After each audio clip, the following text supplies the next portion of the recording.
this is Afra Alexander of Paradise Pulse. We're here at the Pungalungs factory owned by DJ Big Rich, just about to jump into an interview with none other than Rikki Jai.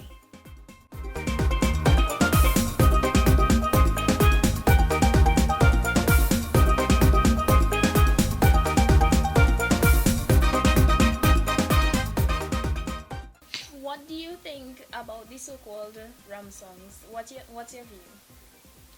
Well, I don't know if that's a trick question or what kind of question that is, but this is a question thrown to me over and over and over, and I really don't see why people um, come onto the chutney artists and the chutney industry where rum songs are concerned, as if the chutney industry is to be blamed for the rum culture.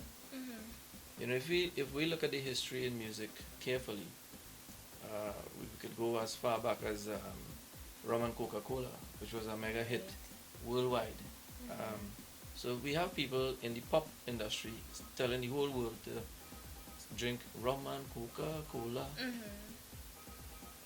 When the mighty Kitchener was in London and he sang Muma Muma, drink a rum and a punch and creamer, drink a rum.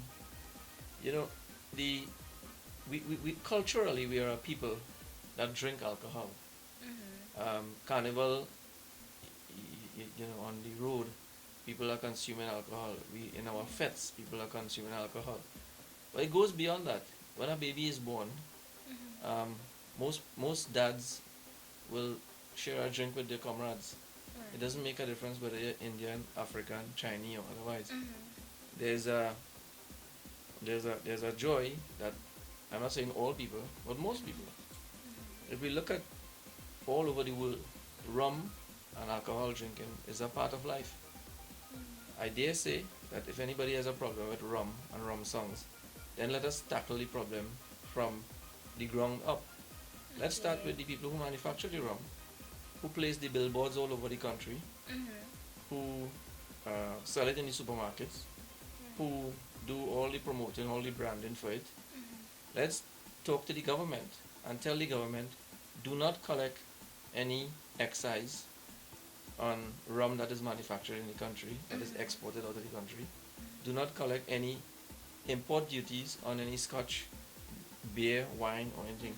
Everybody's making money off of alcohol, and and then you want to point your finger at me, or my industry. Right. So the whole question of rum is really irrelevant to me. I find it is a bit hypocritical when people throw that question to me, when every year I see from Marshall Montana to Kes Differentala to Benjai to Blacks to you name it, most of the reggae artists, the hip hop and dancehall and everybody else, they're singing about rum. As a matter of fact, I remember one guy singing, I don't need anything else in the party except a bottle of rum. However, I didn't see anybody make a outcry or make any furor about that. So, to me, I think the whole amount of attention that is being placed on chutney artists where rum is concerned is a little bit is a little too much, and for the wrong reasons. Okay, so you think it's a bit misplaced? I think it's a little bit biased in its approach. I think the media in this country is a bit biased in how they attack chutney entertainers and the whole chutney industry where rum is concerned, and maybe they should focus on the other genres of music that are also using rum in the music that they create.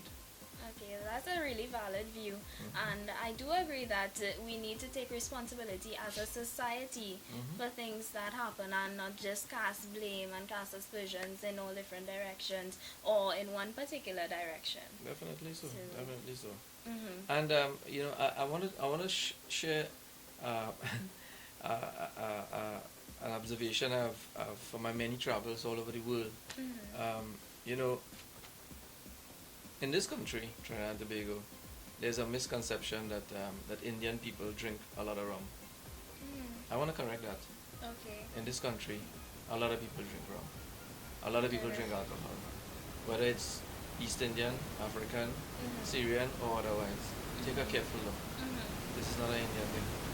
And if you were to travel to Russia, where there are very little East Indians, you would see that Russians drink a lot of alcohol. They do. You know, some people say that in order to beat KI, you and Ravi B had to team up. What do you have to say about that? Well, I mean, public perception and opinion is out there, you know. Um, Let us look at Rikki Jai. I've won the title 6 times on my own. Yes. Ravi has won the title on his own.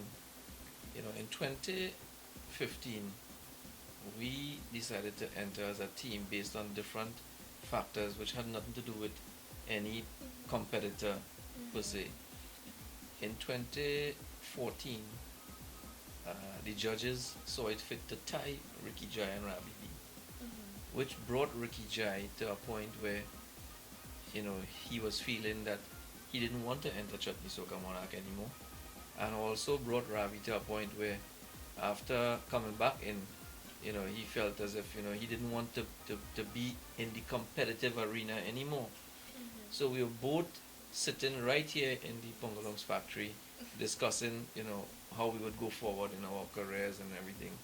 And he said to me, Rikki, if you enter and I not going. And I said to him, well, if you enter and I not going, so we had to decide who going. And I don't know if it was Rich or whoever said, well, why the two little go as a team? And at the time, I don't think anybody ever thought about entering Chutney Soca Monarch as a team, because everybody was always so consumed with personal agendas and winning the title for themselves that nobody thought about entering as a team. And we said, well, okay, since they tie us in 2014, let's continue the love thing, and let us go forward, in 2015 as a team. Coincidentally, we already had one song recorded, Chale Aorada, in the traditional segment, and then we recorded CSM 20 for the Chutney Soca category. So it was never about teaming up to beat any particular individual, as some people might want to think.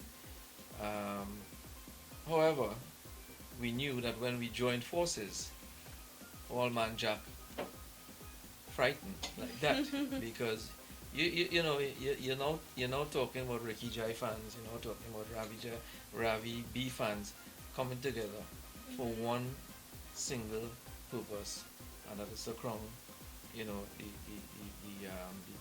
two of us as champions, Chutney Soca Monarch champions.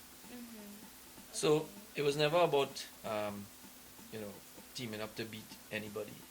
I think on my own I've beaten KI many times, and I think I can beat him again on my own. So that's not an issue. As a matter of fact, I don't really dwell upon that much. But I would like to say for the record that when Chutney Soca Monarch 2015 came out and two categories were announced, two teams entered the traditional category. One team entered the Chutney Soca category. Rikki Jai and Ravi B entered as a team, Team Raja, in the traditional category, and we qualified for the finals. KI and Nishad Meru entered as a team in the traditional category, and they failed to qualify. My question to them and all the fans out there who saying that Rikki Jai and Ravi B had to join up as a team to win is, what was the purpose of KI and Nishad Meru joining up as a team in the traditional category, and who were they expecting to beat as a team? The records will show that Rikki Jai and Ravi B, we qualified as a team in both categories, and we won both categories. And you know, that's just what it is. So that answers your question. You know, Okay. that's just what it is. So, Rikki, on behalf of Paradise Pulse, I want to thank you for taking time off your very busy schedule to engage in this interview tonight and enlighten us as well as the entire world, because we're an online magazine, about your pursuits and about your achievements thus far. It was a pleasure, and I'm thankful that you saw it fit to have me, you know, as your guest. Indeed. And you know, I'm hoping that we can do this sometime again in the future. Yeah. Thank you.